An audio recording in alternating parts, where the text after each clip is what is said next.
पाकिस्तान में हुक्काम की जानिब से हालिया दिनों के दौरान कोरोना वायरस की दूसरी लहर आने का खदशा जो है उसका बारहा इजहार किया गया है। अब अदाद-ओ-शुमार भी बज़ाहिर उन खदशात की तस्दीक करते हुए दिखाई दे रहे हैं और लगभग अगर हम बात करें कि 3 माह के वक्फे के बाद पाकिस्तान में यौमिया मुतासरीन की तादाद तकरीबन 1000 से तजावुज़ कर गई है और जिस पर हुकूमती जो हुकाम हैं उनकी जानिब से नई गाइडलाइन सामने आई है और सख्ती से अमल दरामद कराने की कोशिश भी की जा रही है। मुल्क में एकदम जो बढ़ रहे हैं कोरोना केसेस, उसकी वजह क्या है और कोरोना वैक्सीन की जो टेस्टिंग है वो अब किन मराहिल में है, कोरोना वायरस पर होने वाली जो नई रिसर्चेस हैं वो क्या कह रही हैं, इस हवाले से हम बात करेंगे। पाकिस्तान के मारूफ साइंसदान डॉक्टर अता रहमान साहब हमारे साथ मौजूद हैं। अस्सलाम वालेकुम डॉक्टर साहब। जी वालेकुम अस्सलाम सर, बहुत शुक्रिया प्रोग्राम में वक्त देने के लिए।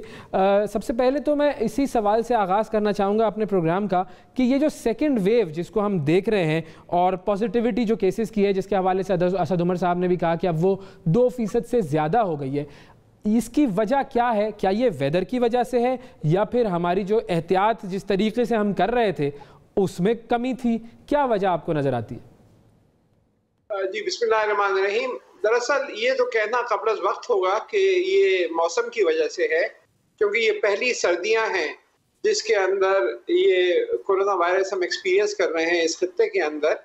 लेकिन आपने देखा कि फ्लू का वायरस जो है वो भी सर्दियों में बहुत तेजी से बढ़ता है और गर्मियों में कम हो जाता है। तो हो सकता है कि बहुत मुमकिन है कि इसमें भी सीजनल इम्पैक्ट हो इसका, लेकिन ज्यादा जो इम्पैक्ट हो रहा है वो कि अक्सर लोग जो हैं उन्होंने जो एसओपीज को फॉलो करना बंद कर दिया है, एहतियात नहीं कर रहे, मास्क नहीं लगा रहे।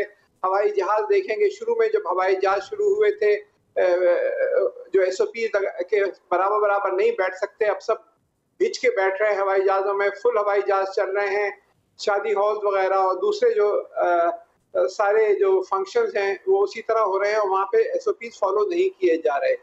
तो इसकी वजह से फैल रहा है और ज्यादा चांस इसका ही है।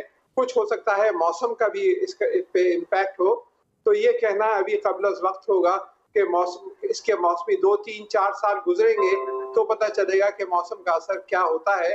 फ्लू में तो हमने देख लिया कि सर्दियों में जैसे मैंने अर्ज किया कि ये बढ़ता है, तो ये हमें वापस सख्ती से वो उन्हीं एसओपीज पे आना पड़ेगा, वही एहतियात करनी पड़ेगी, लेकिन वरना ये आग की तरह फैल सकता है। और आपने देखा कि हिंदुस्तान में क्या हालत है इस वक्त। जी हाँ।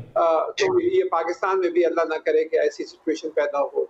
अच्छा, अब जो चूंकि मैंने ये सवाल इस वजह से किया था कि मैं ये जानना चाह रहा था कि असल में कसूर हम किसका कह सकते हैं, अवाम का कसूर या फिर हुकूमत का कसूर? अवाम ने उन एसओपीज पर अमल नहीं किया या फिर हुकूमत जो है वो उन एसओपीज पर अमल दरामद करवाने में नाकाम रही?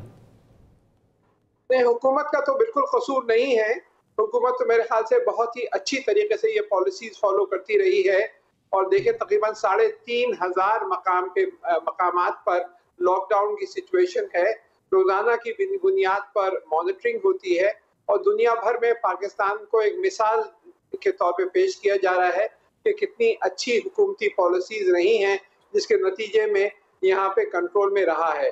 ये ज्यादातर पब्लिक का कसूर है कि वो उन एसओपीज को फॉलो नहीं कर रहे, इस वजह से पब्लिक का कसूर है।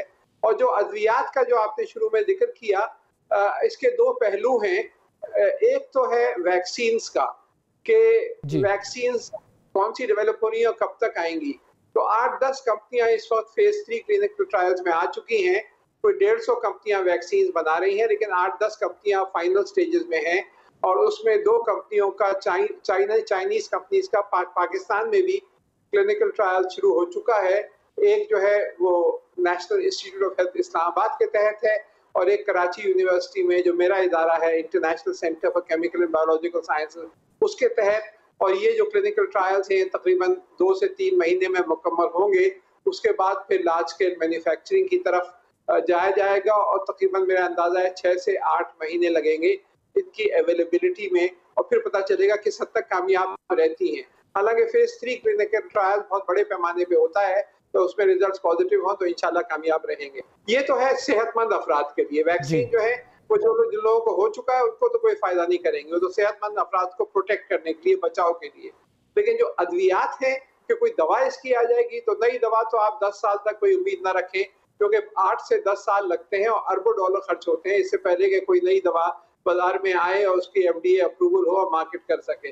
एग्जिस्टिंग अद्वियात जो है उन्हीं पे अंधेरे में तीर चलाए जा रहे हैं कि शायद इनमें से जो कि FDA अप्रूव्ड हैं और दूसरी बीमारियों के लिए अप्रूव्ड हैं, दूसरे वायरसेस की बीमारियां या बैक्टीरिया की या मलेरिया की या दूसरी बीमारियां उनके लिए अप्रूव है, उनमें से शायद कोई दवा मिल जाए जो कि इसमें काम हो जाए। उस पर ट्रायल जारी हैं, पाकिस्तान में भी जारी हैं और दुनिया के मुख्तलिफ इलाकों में भी जारी हैं।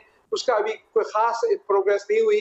2-3 दवाइयां आई हैं जिससे कुछ फर्क पड़ता है, मार्जिनल डिफरेंसेस होते हैं, लेकिन कोई खास इम्पैक्ट नहीं हो पाया। लेकिन ये जो है वायरस ये अब हमारे साथ रहेगा और हो सकता है कई साल तक रहे, आसानी से नहीं निकलेगा और इसके साथ जिंदा रहना हमें सीखना पड़ेगा। और प्रोटेक्शन जो है जब तक के वैक्सीन अवेलेबल नहीं हो जाती पूरी दुनिया में और हर आदमी को आसानी से और या तो मुफ्त में या बहुत कम कीमत पे मुहैया नहीं हो जाती, जब तक ये वायरस मौजूद रहेगा और उसके खिलाफ हमारे साथ ही रहेगा। बिल्कुल। अच्छा, जो आपने बात की कि वो वैक्सीन जो कि ऐसे लोगों के लिए अब 6 से 8 महीने में उसकी लार्ज स्केल मैन्युफैक्चरिंग शुरू हो जाएगी, उन लोगों के लिए जिनको अभी कोरोना वायरस नहीं हुआ है, इम्यूनिटी बढ़ाने की जो वैक्सीन है, तो उसके हवाले से मुझे ये बताइएगा कि उसकी लार्ज स्केल मैन्युफैक्चरिंग जो है क्या पाकिस्तान इस काबिल है कि वो कर सके, और दूसरा ये कि अगर पाकिस्तान में वो वैक्सीन बनेगी तो उसकी कॉस्ट का अंदाज़ा कुछ दे सकेंगे आप, या अगर वो बाहर से आ रही होगी तो उसकी कॉस्ट का क्या अंदाज़ा होगा?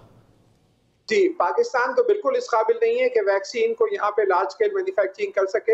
हम तो जो बच्चों की वैक्सीन हैं वो भी यहाँ पे नहीं बनाते, सिर्फ जानवरों के लिए कुछ वैक्सीन या पोल्ट्री वैक्सीन यहाँ पे बनती हैं, जो भी छोटे पैमाने के ऊपर।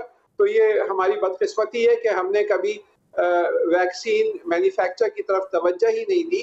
बड़ी ज़्यादा पैमाने पे वैक्सीन जो है वो चाइना में, हिंदुस्तान में और अमेरिका, यूरोप वगैरह में बनती हैं। तो ये जो भी बनेंगी वैक्सीन्स, ये जो हमारे पास आएंगी, ये चाइना में मैन्युफैक्चर होंगी। चाइनीज कंपनी से हम बातचीत कर रहे हैं कि इस टेक्नोलॉजी को यहाँ ट्रांसफर करें कि हमारे यहाँ भी ये काबिलियत पैदा हो कि हम वैक्सीन यहाँ बना सकें। लेकिन फिर वो जो है वो लॉन्ग टर्म और मीडियम टर्म प्रोसेस है। फिलहाल हमें चाइना से ही लेनी पड़ेंगी या दूसरे ममालिक से जहाँ ये बन रही हैं, और उसकी कीमत का अंदाजा जो है वो जब होगा जब ये मैन्युफैक्चर हो जाएंगी। हमारा ख्याल ये है कि इसको कम से कम रखा जाए। NIH जो नेगोशिएट कर रहा है उसमें भी ये कोशिश है कि कम से कम कीमत पे ताकि आम आदमी को मुहैया हो सके। और इसमें जो हेल्थ कार्ड जो इशू कर रहे हैं हुकूमत पाकिस्तान, उसके अगेंस्ट ये वैक्सीन मिल सकें तो बहुत आसानी हो जाएगी लोगों को। और सारे सूबों में जैसे कि KP सूबे के अंदर हेल्थ कार्ड्स अब इशू किए गए हैं, इसी तरह अगर सारे सूबे हेल्थ कार्ड्स का सिस्टम लेकर आ जाएं और उसके अगेंस्ट वैक्सीन भी प्रोवाइड की जाएं तो वो फिर आम आदमी के लिए, गरीब आदमी के लिए, मेरी तो एडवाइस यही है। ठीक है। अच्छा सर, ये भी बताइएगा, अगर हम सेकेंड वेव का कंपैरिजन करें थोड़ा सा पाकिस्तान का और बैरून मुल्क का, तो जब हम देख रहे थे कि पाकिस्तान में केसेस कम थे तो उस वक्त यूरोप में केसेस ज़्यादा थे, अमेरिका में भी ज़्यादा थे, अभी भी ज़्यादा हैं यूरोप और अमेरिका में। भारत की जो आपने बात की थी, भारत में भी केसेस उस वक्त भी ज़्यादा थे जब पाकिस्तान में कम थे। तो इन ममालिक में ऐसा क्या हुआ है और हमारे पास ऐसा क्या हुआ है कि हमारे पास कम रहे केसेस और वहाँ ज़्यादा हुए? और फिर जो सेकेंड वेव की बात है, इस वक्त हम देख रहे हैं कि फ्रांस, जर्मनी ये ज़्यादा सख्त लॉकडाउन की तरफ जा रहे हैं दोबारा सेकेंड वेव के हवाले से, और इंडिया के जो एक्सपर्ट्स हैं वो ये कहते हैं कि उनकी सेकेंड वेव ज़रा हल्की होगी। तो ये फिनोमिना में डिफरेंस क्यों है और हमारे ऊपर क्या इम्पैक्ट आने की उम्मीद है सेकेंड वेव का? जी, दरअसल ये जो फर्क आप बता रहे हैं इसकी बुनियादी वजह ये है कि ये एक आग की तरह होता है कि एक आप जंगल में जब आग लग जाए तो शुरू के पहले जो दिन होते हैं उनमें उसमें बहुत आसानी से कंट्रोल हो जाता है, लेकिन एक दफा आग फैल जाए तो कंट्रोल करना बड़ी मुश्किल हो जाती है।